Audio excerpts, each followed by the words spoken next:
여러분, 제가 왜 목소리가 더 깐깐하냐면 여러분 듣기 좋은 뭐 방송들 많잖아요. 근데 이게 돈이 걸린 게임이라서 여러분한테 그냥 편하게 얘기하잖아요. 그러면 귀에 못이 안 박혀요. 전 그렇게 생각해요.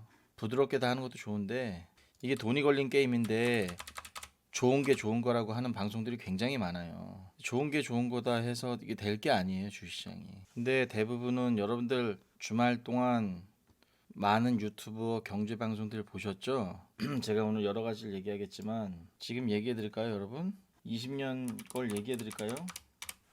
제가 이제 나이가 40이 넘어요. 제가 나이가 40이 넘는데 제가 18살쯤 시작했단 말이에요. 18살 뭐 2개월 이런 건 얘기하지 말고 18살쯤 시작했어요. 그게 정확히 말하면 고2 때 시작을 했는데 제가 지금 20년이 넘는데 물론 고2 때 무슨 공부를 하겠습니까? 학생이.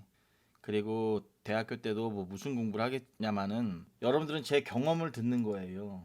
20년 이상의 경험을 듣는 거기 때문에 제가 만약에 주식 관련된 얘기를 안 해도 이건 반드시 도움이 될 거예요. 아셨죠? 좋은 마음가짐으로 배워보세요.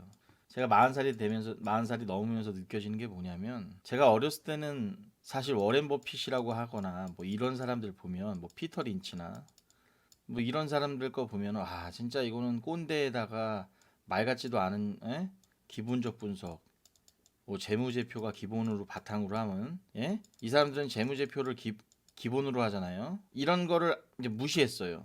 이런 거를 무시했다고. 그러니까 회사의 기본 내재 가치라든가 뭐 이분들이 좋아하는 거 있잖아요. 그럼 이걸 봐야 된다 그 뜻이 아니라 나이를 한 살 한 살 먹어갈수록 이분의 말이 이게 점점 들어오는 거예요. 전에는 정말 35, 6살 이때까지는 무시했는데 이게 40이 넘고 나서 가만 생각하니까 이 양반이 한 말이 하나도 틀리질 않아요.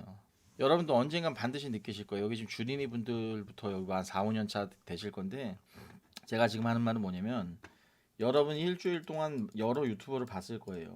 물론 그 사람들도 저랑 똑같이 얘기할지 모르겠지만 20년 이상 된 주식 유튜버는 별로 없을 거예요. 왜냐면 지금의 유튜버나 땡땡 경제 TV에 나오는 전문가 있죠. 대부분 이분들이 서브프라임 이 시절 왔을 때쯤 활동하던 사람이에요. 왜냐? 그때 머리가 잘 돌아가는 20대였기 때문에 그런 걸 다 보고 공부를 했었어요. 근데 지금 경제 TV에 있는 분들은 많아야 15년. 진짜 공부 오래 했어야 15년이에요. 유튜버들은 말할 것도 없고요. 근데 제가 말하고 싶은 게 뭐냐면 내가 40살이 넘어 보니까 워렌 버핏의 어떤 말이 자꾸 귀에 들어오냐면 연준이 뭘 어떻게 한대더라. 금리가 어떻게 된대. 세상이 뒤집을 일이 생긴대. 제가 하는 말 뭔 말인지 아세요, 여러분? 얼추 뭔 말 하려고 그러는지 아시겠어요? 이런 거 제목 보면 바이러스 가고 패드 온다. 삼천 턱걸이한 코스피. 여러분 옛날에는 서브프라임 전에 패드에 대해서 그렇게 많이 신경을 안 썼어요, 우리나라가. 저는 이 패드란 말도 서브프라임 나면서 생긴 거지. 그 전에는 이런 거 별로 신경도 안 썼죠. 물론 뭐 경제학자들은 신경 썼겠지만 제가 말하고 싶은 건 뭐냐면요. 여러분들 이런 거에 다 속는다는 거예요. 일주일 동안 여러분들 여러 유튜버들을 보면서 죄다 똑같이 얘기하죠. 연준이 어떻게 할 거다. FOMC가 어떻게 할 거다. 그래서 그 친구들이 저처럼 지수를 예측을 하기를 해요. 아니면 주식을 예측을 하기를 해요. 아니면 맞죠, 여러분? 이런 얘기 한다고 해서 그 사람들이 예측합니까? 대놓고 영상 찍어놓고 물론 이런 게 중요하지도 않아요, 저는. 근데 너무들 이런 걸 보니까 제가 이런 거에 대해서 코로나 이전부터 옛날 방송엔 저도 이런 얘기 안 했어요, 별로. 물론 정치적인 얘기는 좋아하기 때문에 정치적인 얘기는 많이 했는데 너무 이런 것들을 보니까 여러분들은 속고 있는 거예요. 그래서 패드가 어떻게 한다. 금리 오르는데 내 주식은 어떻게 되는데. 개나 소나 테이퍼링 입에 붙었어요, 이제. 잘 보세요. 한번 제가 볼게요. 자, 어제 상한가 것 중에 NH 벅스가 있어요. 자, 이게 패드랑 무슨 상관이 있어요, 여러분? 제가 궁금해서 한번 물어보는 거예요. 제가 계속 올라간다고 했던 넥슨지티 갖고 볼게요. 이 넥슨지티가 올라갔었는데 제가 게임주 몇 개 말한 것 중에 하나 좋게 말한 게 넥슨지티인데 여러분 넥슨지티 올라가는 거랑 금리랑 무슨 상관이 있어요? 아니 요새 롯데케미칼 올라가는 게 금호석이 올라가는 게 패드랑 무슨 연관이 있어요? 그냥 애들 쇼커버링 들어오는 거예요 지금. 근데 저분 말대로 지금 개나 소나 다 테이퍼링을 얘기하니까 이게 전체주의로 돼가지고 코로나처럼 아 이거 정말 개돼지가 점점 더 되는구나. 왜? 여러분 중요한 건 테이퍼링이 아니에요. 금리도 아니에요. 여러분의 주식이 올라가냐 안 올라가냐 그런 메커니즘을 알아야 돼요. 그러니까 여러분들이라도 주위 분들한테 야 바보야 중요한 거는 내 주식이 어떻게 되고 워렌 버핏이 제가 그래서 왜 얘기했냐?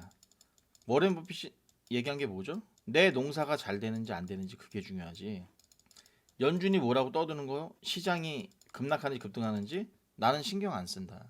뭔 말인지 알죠, 여러분?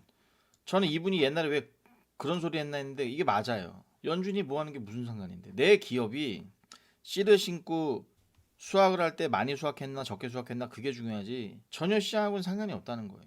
여러분들 아시겠지만 메타버스 엄청 날아갈 때 지금 이제 게임 쪽으로 붙었어요. 게임 갔다가 NFT 갔다가 코인 쪽 갔다가 이제 시장은 메타버스인데 백날 첫날 삼성전자, 하이닉스, 카카오, 네이버, 현대차, 현대글로비스, 현대모비스, LG전자 이거 다 옛날에 작년 3,300 막 이럴 때 그 경제 TV에 엮여가지고 여기다 물려놓고 여러분 시장은 바뀌어서 다른 걸로 가는데 자 어쨌든 제가 좀 전에 20년 얘기하려고 그런 건 그거예요.